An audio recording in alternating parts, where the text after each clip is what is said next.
ሰላም ሰላም እንዴት ናችሁ? ውድ የኔ ቤተሰቦች እንኳን በሰላም ወደ ዩቲዩብ መጣችሁ። ሰላም ነኝ። ሳምንታችሁ እንዴት አለፈ? እኔ ጋር መልካም ነበረ። ለክርስትና እምነት ተከታዮች እንኳን ለአብይ ጾም በሰላም በጤና ደረሳችሁ። ጾሙ የሰላም የፍቅር እንዲሆንልኝ እመኛለሁ። ዛሬ ደግሞ በአዲስ ቪዲዮ ተመልሻለሁ። የፀጉር እንክብካቤ በቤት ውስጥ እንዴት ነው የሚል ርዕስ ይዤላችሁ መጥቻለሁ። ፀጉሬን እንዴት እንከባከበዋለሁ? በተለይ እኔ ከፊት ያሉት ፀጉሬ እንደዚህ ተበጣጥሶ ነበረ። አሁን ግን ትንሽ ትሪት እያደረኩት ተመልሷል ማለት ነው። ስለዚህ እንዴት ፀጉሬን እንከባከባለሁ የሚል ይሆናል የዛሬው ቪዲዮዬ። ከራሴ ተሞክሮ ፀጉራችን ለምን ይበጣጠሳል? አንደኛ ኦይል ብዙ ስለማናደርግ ወይም ደግሞ ደረቅ ስለሚሆን፣ ደረቅ ሲሆን ፀጉራችን የመበጣጠስ እንትኑ ይጨምራል ማለት ነው። ሁለተኛ ነገር ደግሞ ስለምንሰፋ ኤክስቴንሽን ስለምናደርግ ማለት ነው። ኤክስቴንሽን በምናደርግበት ጊዜ አይነው በጣም ያምራል፣ ግን ሁልጊዜ የምናደርግ ከሆነ ፀጉራችንን ይጎዳዋል ወይም መላጣ ያደርገናል። ሁለተኛ እኔ ሁልጊዜ ነበር ቀለም ማደርገው ፀጉሬ። አሁን ግን ፀጉሬን ትሪት ለማድረግ ስል ቀለም የሚባል ትቻለሁ። እስኪ ለውጡን አሳያችኋለሁ። ስፔሻሊ እዚህ አካባቢ እንደዚህ እያደገ ነው። ምን አድርጌው እንደዚህ እንደሆነ አብረን እናያለን። ቀኑ የሰላም የጤና የፍቅር ይሁንላችሁ። አብራችሁኝ ሁኑ፣ ተከታተሉን። አመሰግናለሁ።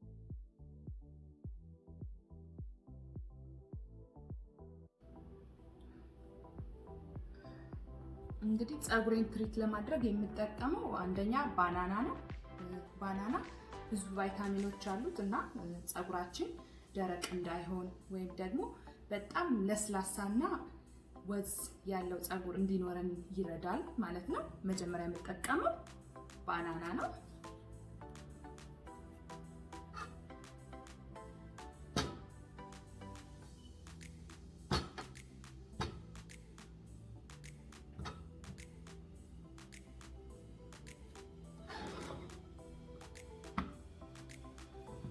አንድ ባናና ይበቃኛል። ከዛ ደግሞ አቮካዶ እንደሚታወቀው ብዙ ጥቅሞች አሉት። እኔ አንዳንዴ ለፊቴ እጠቀመዋለሁ። ፀጉራችሁ ብዙ የሆነ አንዱን መጠቀም ትችላላችሁ። እኔ ፀጉሬ ያን ያህል ብዙ ስላልሆነ ሀፍ እጠቀማለሁ። ስለዚህ አቮካዶ አንድ ላይ እንደዚህ አደርገዋለሁ። ከዛ ደግሞ ይሄ ኤክስትራ ቨርጂን ኦሊቭ ኦይል ነው። ኦርጋኒክ ባይሆንም ችግር የለውም። እሱ በዚህ አንድ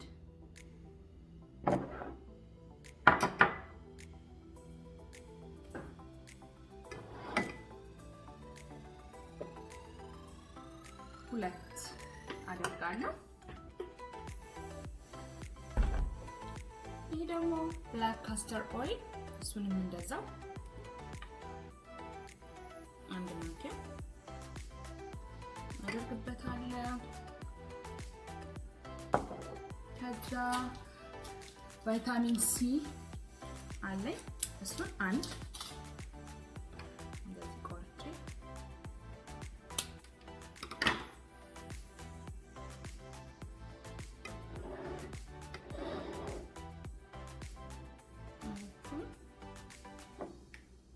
መጨረሻ ላይ ያለኝ ሮዝመሪ ወይም ደግሞ የስጋ መጥበሻ ቅጠል ኦይል ነው። እሱን ብዙ አይደለም፣ 3 ጠብታ። ሽታው በጣም ከባድ ስለሆነ 3 ጠብታ ይበቃኛል። ይሄን አረኩኝ። ከዛ ደግሞ በመጨረሻ ያለኝ ሬት ነው። ሬቱንም እንደዚሁ የተወሰነ እንደዚህ ያረኩ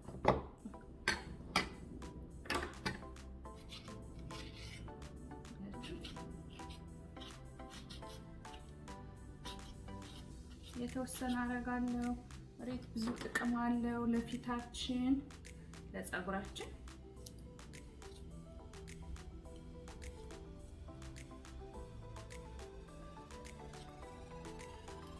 አያችሁ እንደዚህ ያደረኩ። ከዛ በኋላ ኦይሎቹ በደንብ አገናኝ አገናኝና አንድ ላይ አደርጋለሁ ማለት ነው። ከፈለጋችሁ እንደዚሁ ቀስ ያላችሁ ማድረግ ትችላላችሁ። እኔ ግን አሁን ብላይንድ አደርገዋለሁ በደንብ ፍጭት እንደዚህ ሆኖልኛል። አንድ ላይ አገናኛና እፈጨዋለሁ በመፍጫ። አብራችሁን ሆኖ ፈጭቼው መለሳለሁ። ተመልሻለሁ። እንደዚህ ሆኖልኛል ማለት ነው። ደስ የሚል ወፈር ያለ ነገር ፀጉሬ ላይ እንዳይለጠፍ እንደዚህ አድርጌዋለሁ። ስለዚህ አሁን ይሄ ፀጉሬን እየከፈልኩ እቀባዋለሁ። ሁለተኛ ነገር ደግሞ የምነግራችሁ ፀጉራችሁን ብትሰፉ እንኳን ፕሊስ ብዙ ጊዜ አታቆዩት። ብዙ ጊዜ ሲቆይ ነው በጣም ፀጉራችን እየተበጣጠሰ ከጥቅም ውጭ የሚሆንብን።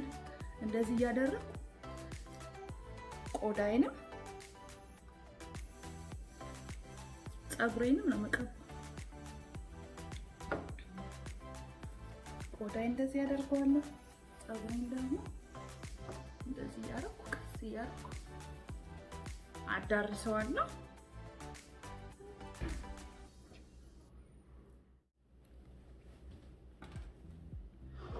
እንደዚህ ያደረጋችሁ መቀባት ነው።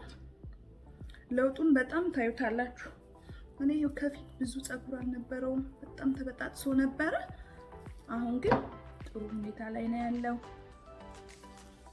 ቢያንስ በሳምንት አንዴ አድርጉት፣ ለውጡን ታዩታላችሁ። እስኪ ተጠቀሙና ኮሜንት አድርጉት ከወደዳችሁት።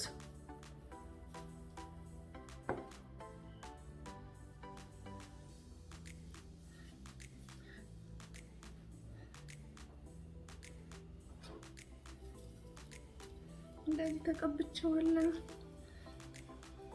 እንደዚህ ከተቀባችሁ በኋላ ሻወር ኬፕ ካላችሁ በሻወር ኬፕ፣ ከሌላችሁ ደግሞ እኔ የለኝም በፌስታል እንደዚህ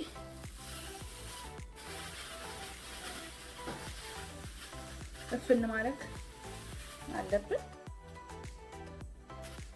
እንደዚህ አድርጌዋለሁ። ከአንድ ሰዓት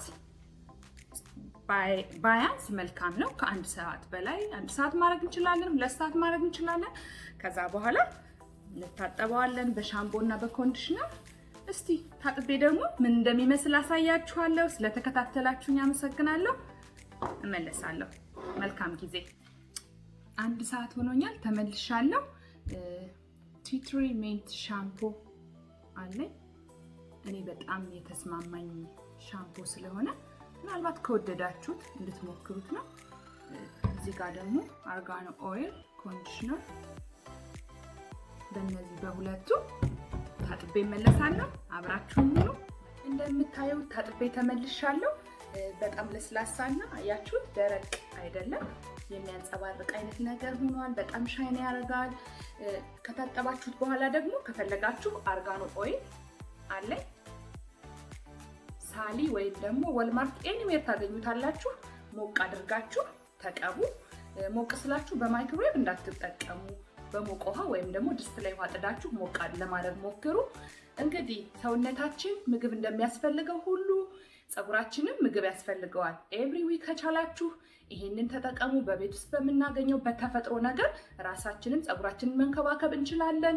በሚቀጥለው ቪዲዮ ደግሞ እስከምንገናኝ ከወደዳችሁት ሼር፣ ላይክ፣ ኮሜንት አድርጉኝ። በሚቀጥለው ቪዲዮ እንገናኛለን። ኢትዮጵያ ሀገራችንን ይባርክልን። በጣም አመሰግናለሁ። ሰላም ሁኑልኝ። ሰላም ሁኑ።